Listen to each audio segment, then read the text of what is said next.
For most of human history, trust has never been free. Every time we wanted to trade, save, or transfer value, we relied on someone in the middle: a bank, a government, a trusted institution. These middlemen existed for one simple reason: we didn't trust each other enough. If I sent you money, how could I be sure you wouldn't lie? If you claimed you owned something, how could I verify it? Trust required authority, and authority required control. Bitcoin begins with a quiet but radical question: what if trust didn't need a human authority at all? What if it could be enforced by mathematics, energy, and open rules instead of institutions and promises? This is where Bitcoin mining enters the story, not as a technical detail, but as the very foundation of Bitcoin's existence. Mining is not just how new Bitcoins are created, it is how truth is established in a system where no one is in charge. At its core, Bitcoin is a ledger, a public record of who owns what. But unlike a bank ledger, there is no central server, no administrator, no company maintaining it. Instead, thousands of computers around the world each hold a copy. The challenge is obvious. If anyone can participate, how do you prevent cheating?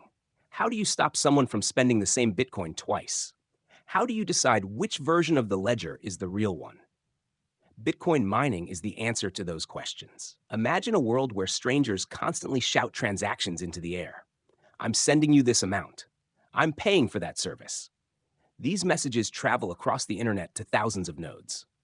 But hearing a transaction doesn't make it true. Truth requires agreement. Mining is the process through which the network agrees on what actually happened. Miners are not special authorities. They are participants who compete to prove that they have done real work. They gather recent transactions and attempt to lock them into a new page of the ledger, called a block. But here's the crucial detail: they cannot simply declare that a block is valid.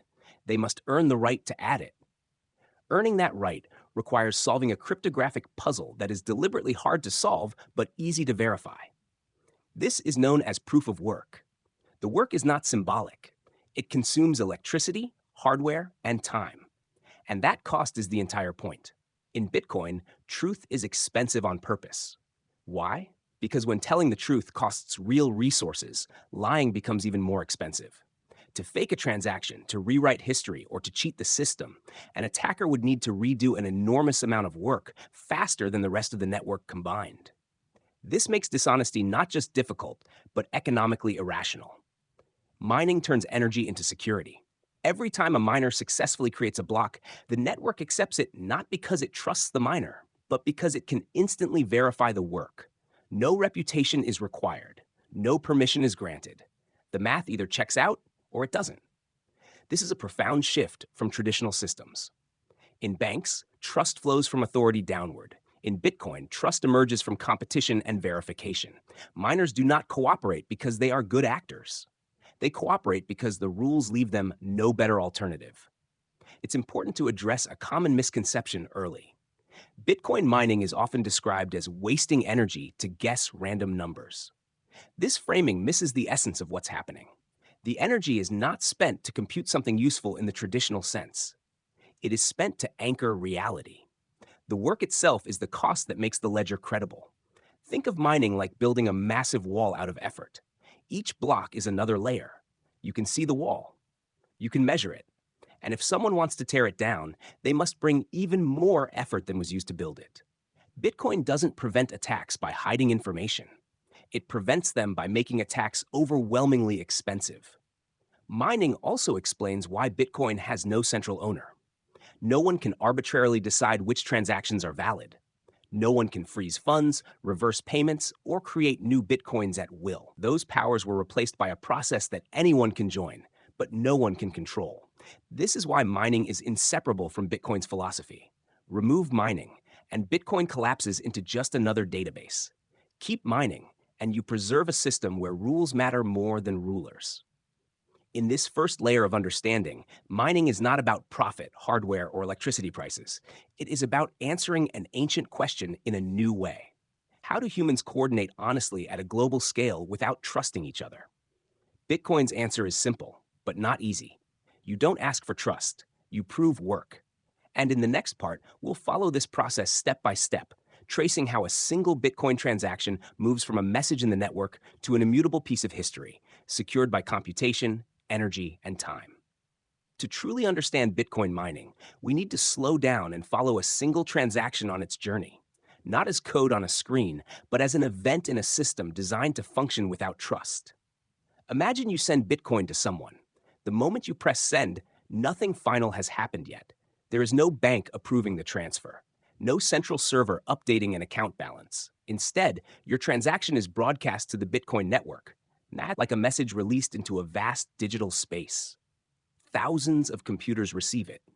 Each one checks the basics. Are the signatures valid?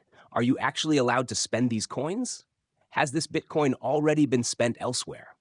If the transaction passes these checks, it waits in a shared holding area known as the mempool. At this stage, your transaction is visible, but not yet part of history. This is where miners step in. Miners select transactions from the mempool and bundle them together into a candidate block. But assembling transactions is the easy part. The real challenge is earning the right to attach that block to the existing blockchain. Each block contains a fingerprint of the block before it. This creates a chain where every new block depends on the entire history that came before it. Change the past, and you break the link. To add a new block, miners must find a special value, called a nonce, that when combined with the block's data and passed through a cryptographic hash function, produces a result that meets a very strict condition. The output must be below a certain target value. This is not something you can calculate directly. There is no shortcut. The only method is trial and error. Miners guess, check, and repeat billions of times per second. At first glance, this looks pointless. The guesses don't build knowledge. They don't solve scientific problems. But they do something far more important for a decentralized system. They prove that the miner invested real-world resources. When one miner finally finds a valid solution, they announce it to the network. Other nodes instantly verify it. Verification takes almost no effort compared to creation. This asymmetry is essential. It means honesty is cheap to check, while dishonesty is expensive to attempt. Once verified, the block is added to the chain. The transactions inside it are now considered confirmed. Your payment has moved from a claim to a fact, but the system doesn't stop there. Even after one confirmation, the block continues to be buried under newer blocks. Each additional block adds more weight, more accumulated work. Reversing a transaction would require redoing not just one block, but every block after it, faster than the rest of the global network combined. This is why Bitcoin doesn't rely on identity or reputation. It relies on physics and probability. Time and energy replace trust. An important detail often overlooked is that miners are constantly competing, not coordinating. At any moment, thousands of miners around the world are working on different versions of the next block. Occasionally, two miners find a valid block at nearly the same time. This causes a temporary fork. When this happens, the network doesn't panic. It follows a simple rule. The longest chain, meaning the chain with the most accumulated work, wins. Miners automatically switch to building on top of it. The other block becomes orphaned, not because it was wrong, but because it was weaker. This mechanism ensures convergence without communication or voting. No debates, no committees, just work. Proof of work often gets criticized for being slow, but slowness is not a flaw here. It is a feature. By controlling how fast blocks can be produced, Bitcoin controls how fast history can be written. This creates predictability and security at a global scale. Another misconception is that miners decide which transactions are valid based on preference or power. In reality, miners can only choose which valid transactions to include. They cannot create invalid ones. If they try, the network rejects the block instantly. The rules are enforced by every node, not by miners alone. Miners propose. Nodes decide. This separation is critical. It prevents miners from becoming rulers. Their power is limited to ordering transactions within the boundaries of fixed rules. When you zoom out, Bitcoin mining looks less like computation and more like a continuous election. But instead of votes, participants cast energy. Instead of persuasion, they use proof. And instead of trust in institutions, the system relies on open verification. By the time a transaction is several blocks deep, it has become part of a shared reality that no single actor can easily alter. It is protected not by secrecy, but by transparency and cost. In the next part, we'll explore why miners do this at all. What incentives drive this enormous investment of energy and hardware? Why does the system continue to function even when prices crash and public interest fades? To answer that, we need to look at the economic engine beneath Bitcoin mining, where mathematics meets human motivation. Up to this point, Bitcoin mining might sound like a strange act of digital altruism. Machines across the world burn electricity, compete relentlessly, and secure a network that no single entity controls. The obvious question arises: why would anyone do this? The answer lies in incentives. Bitcoin mining is not powered by goodwill. It is powered by a carefully engineered economic system that aligns individual self-interest with the collective security of the network. When a miner successfully adds a new block to the blockchain, they receive a reward. This reward has two components. One comes from newly created Bitcoins, and the other comes from transaction fees paid by users who want their transactions included. Together, these rewards compensate miners for their costs and risks. This is how new Bitcoins enter circulation, not through a central authority printing money, but through a competitive process that requires work. Every Bitcoin in existence can trace its origin back to a block reward earned by a miner who proved work to the network. But this reward system does something deeper than distribution. It establishes a market for security. Miners are paid to protect the network, and the more valuable Bitcoin becomes, the more security the network can afford. This creates a feedback loop. Higher Bitcoin prices attract more miners. More miners increase the total computational power of the network, known as the hash rate. A higher hash rate makes attacks more expensive. Greater security increases confidence. Confidence reinforces value. Yet this system is not static. Bitcoin's monetary policy is defined by one of its most distinctive features: the halving. Approximately every 4 years, the block reward for miners is cut in half. This is not a decision made by developers or voters. It is a rule embedded in the protocol from the beginning.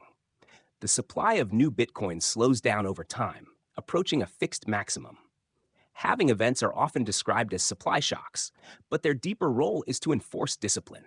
They gradually shift the mining economy away from reliance on newly created coins and toward transaction fees. Over the long term, miners must be sustained by users who value inclusion in the blockchain. This transition is critical to Bitcoin's long-term survival. It means the system does not depend forever on inflation to pay for security. Instead, it evolves toward a fee-driven market where those who use the network support it directly.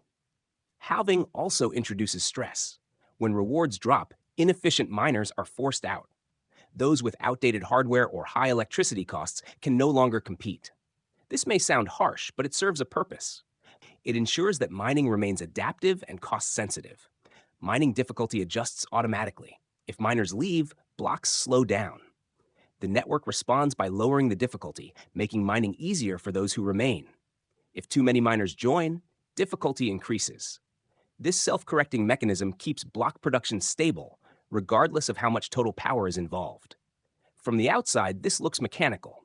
From the inside, it is deeply human. Miners are constantly making decisions: when to upgrade equipment, where to locate operations, whether to shut down during unprofitable periods. These choices are driven by market signals, not central commands. This is why Bitcoin continues to function through extreme cycles. During bull markets, mining expands aggressively. During crashes, weaker participants capitulate. But the network does not break. It contracts, adjusts, and survives. A common criticism is that mining encourages waste because miners chase profit. In reality, profit-seeking is what keeps the system honest. If miners were not economically motivated, they would have no reason to follow the rules. Attempting to cheat the network is costly and uncertain. Following the rules is predictable and rewarded. Over time, rational actors choose stability over sabotage. Another subtle point is that miners are not guaranteed income. Mining is probabilistic. Even powerful miners can go long periods without finding a block. This uncertainty discourages centralized dominance and encourages mining pools where participants share rewards and risk. Yet, even mining pools cannot break the rules. They only coordinate work distribution. They do not control the protocol. Bitcoin's design assumes that humans act in their own interest. It does not ask miners to be moral. It asks them to be rational. And in doing so, it transforms competition into cooperation. What emerges is not harmony, but balance, a dynamic equilibrium where incentives pull behavior into alignment with network security. As block rewards continue to decline, transaction fees will play an increasingly important role. This raises difficult questions about scalability, user experience, and long-term sustainability. But it also reflects maturity. A system that can fund its own security through voluntary use rather than forced inflation is rare. Bitcoin mining at this level is not just an economic activity. It is a living experiment in incentive design, a demonstration that under the right rules, selfish behavior can produce collective order.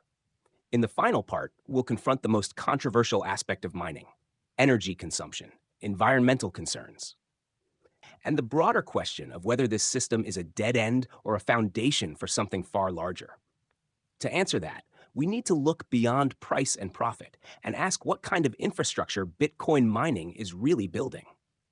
No discussion of Bitcoin mining is complete without confronting the controversy that surrounds it. For many critics, mining begins and ends with one word: energy. Headlines frame it as wasteful, irresponsible, even destructive. Images of massive warehouses filled with machines have become symbols of excess in a world already struggling with climate concerns. But to stop the conversation, there is to misunderstand both energy and mining itself. Bitcoin mining does consume a large amount of electricity. That fact is undeniable. The more important question is why, and compared to what? Energy use is not inherently bad. Civilization itself is a story of converting energy into order. Cities, transportation, food systems, data centers, and global finance all exist because energy is transformed into structure and reliability. The question is never whether energy is used, but whether it is used to create something that justifies its cost. Bitcoin mining converts energy into security, neutrality, and resistance to manipulation. It creates a financial system that does not discriminate, does not require permission, and does not rely on political stability to function. Whether that outcome is worth the energy is not a technical question. It is a values question. Another common misunderstanding is the assumption that Bitcoin mining competes directly with households for electricity. In reality, miners are uniquely flexible consumers. They can operate anywhere, shut down instantly, and move to where energy is cheapest or wasted. This flexibility changes the equation. Much of the world's energy is stranded. Hydroelectric plants produce excess power during rainy seasons. Natural gas is flared because it cannot be economically transported. Wind and solar overproduce at certain times and underproduce at others. Bitcoin miners can absorb this surplus, turning otherwise wasted energy into economic value. In this sense, mining does not merely consume energy, it monetizes inefficiency.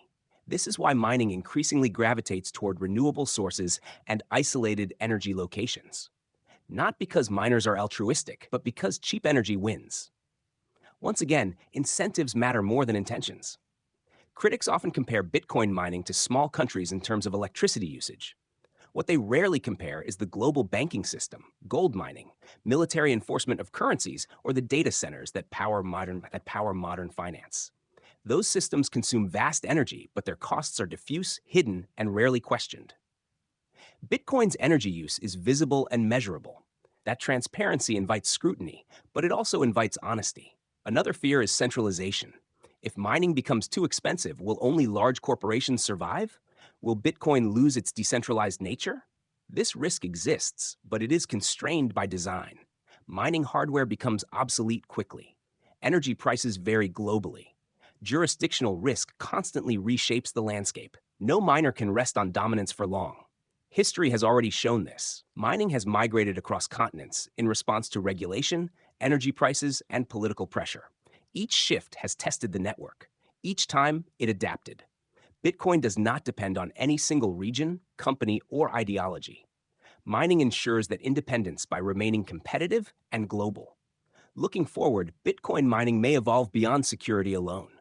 Its ability to act as a buyer of last resort for energy could stabilize power grids, incentivize renewable infrastructure, and support energy development in underserved regions. This reframes mining not as a drain, but as a tool. More importantly, mining anchors Bitcoin to the physical world. In a digital age where value can be created with a keystroke, Bitcoin insists on cost. It demands proof. It ties money back to reality through energy and time. This is uncomfortable for many. Fiat systems thrive on abstraction and control. Bitcoin mining thrives on transparency and constraint. At its deepest level, Bitcoin mining is not about technology. It is about limits, limits on supply, limits on power, limits on trust. It asks a radical question. What if money could not be easily changed, manipulated, or censored? What if the rules applied equally to everyone, no matter how powerful? Mining is the mechanism that enforces those rules without asking permission. In the future, mining may become quieter, more efficient, and less controversial. Or it may remain a lightning rod for debate. Either way, its role is already clear. Bitcoin mining does not exist to make people rich. It exists to make the system credible. It transforms energy into truth, competition into consensus, and skepticism into verification. In a world increasingly defined by uncertainty, that may be its most valuable contribution of all.